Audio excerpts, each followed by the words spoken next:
Hello everyone, this is Mitania Kantil and I'm here with another lecture of today and we are discussing privileged communication. So far अभी तक हमने discuss किया article 9 को, ठीक है, and then article 10 को last video में. In today's video we are going to discuss article 11 और आर्टिकल 11 अगेन डील करता है प्रिविलेज कम्युनिकेशन को, ठीक है. प्रिविलेज कम्युनिकेशन वो कम्युनिकेशन होती है that is protected from force disclosure, ठीक है, जिसको ज़बरदस्ती आप जो है वो डिस्क्लोज नहीं करवा सकते.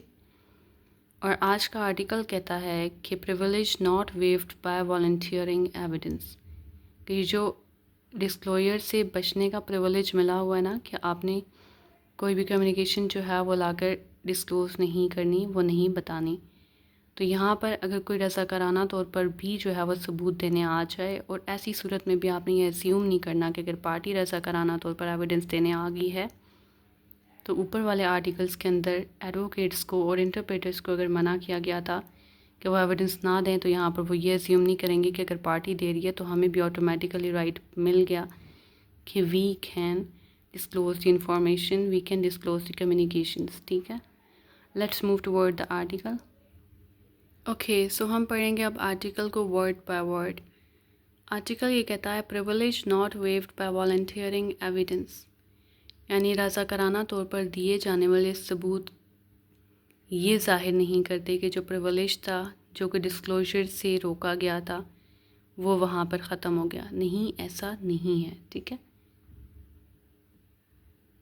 If any party to a suit gives evidence therein at his own instance or otherwise.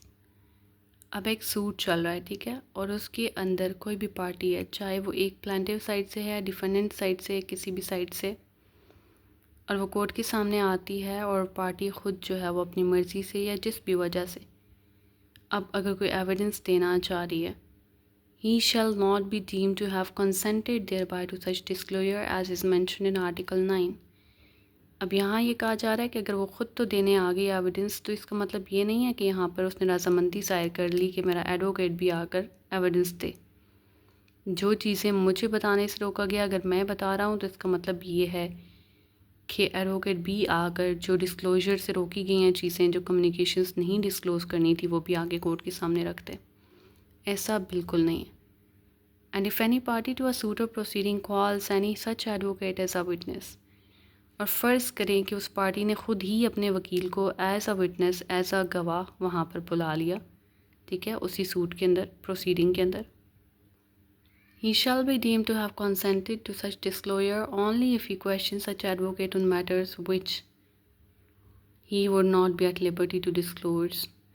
अगर जिन चीज़ों के बारे में एडवोकेट को मना किया गया है कि उसने वो डिस्क्लोज़ नहीं करनी, आर्टिकल 9 और 10 के अंदर, यहाँ पर अगर आप पार्टी जो है वो ख़ुद अपने एडवोकेट को बुलाकर उन्हीं चीज़ों से रिलेटेड क्वेश्चन करना भी शुरू कर दे, ठीक है, उन्हीं चीज़ों से रिलेटेड उस एडवोकेट को कहना भी शुरू कर दिया जाए और उससे पूछा जाए, तब भी आपने क्या करना है कि एडवोकेट ने सिर्फ उस हद तक जवाब देने हैं कि जितना उससे पूछा जाए.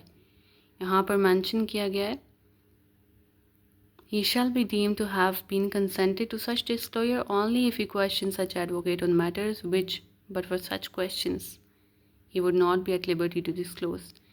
ठीक है, कि जिस हद तक उससे पूछा जाए उसने उसी हद तक बताना है, उसके अलावा फर्दर उसने डिटेल्स में नहीं जाना, ठीक है. अगर पार्टी ख़ुद भी एज एन एविडेंस आ गई है, विटनेस बन गई है, ठीक है, अगर वो वहाँ पर कोर्ट के सामने कुछ चीज़ें रखना चाह रही है, तो इसका मतलब ये नहीं है कि एडवोकेट के पास भी राइट आ गया कि उसकी कॉन्सेंट मिल गई कि उस पार्टी की तरफ से. No, that is not an implied consent for the advocate, right. और अगर एडवोकेट को एज अ विटनेस बुलाकर भी अगर कोई पार्टी कोई चीज़ डिस्क्लोज़ करवाना चाह रही है, तो इसका मतलब ये है कि जिस हद तक उसको कहा जाए उसने उस हद तक उस चीज़ को डिस्क्लोज़ करना है एंड नॉट अदरवाइज. जिन क्वेश्चंस को उससे पूछा जाए, but for such questions only, सिर्फ उन सवालों का उसने जवाब देना है. So this was all about privilege communication. ये आर्टिकल 11 था जो कि फर्दर 9 और 10 को एक्सप्लेन कर रहा था कि किन कंडीशंस के अंदर आपका प्रिविलेज जो है वो वेव नहीं होगा, वो छोड़ नहीं दिया जाएगा, ठीक है, ख़त्म नहीं हो जाएगा वो प्रिविलेज. इस बात से कि अगर आपकी पार्टी आ गई एविडेंस देने के लिए तो ये प्रिविलेज ख़त्म नहीं होता, right. So basically this was about privilege communication. یہاں پر بھی پریولیج ہے پارٹی کو، ٹھیک ہے، کہ اس کی وہ کمیونیکیشن ڈسکلوز نہ ہوں، ایون دو کہ وہ وہاں پر خود آ گئی ایویڈنس دینے کے لیے، یا پھر آپ نے ایڈوکیٹ کو خود بلا رہی ہے کہ وہ آگے کچھ کویشچن سے ریلیٹڈ کورٹ کو انفارم کرے. So this was all about article 11 of Qanun Shahadat order, اور اس سے آگے ہم نیکسٹ ویڈیو میں پڑھیں گے آرٹیکل 12 کو. And stay tune and keep watching. Thank you.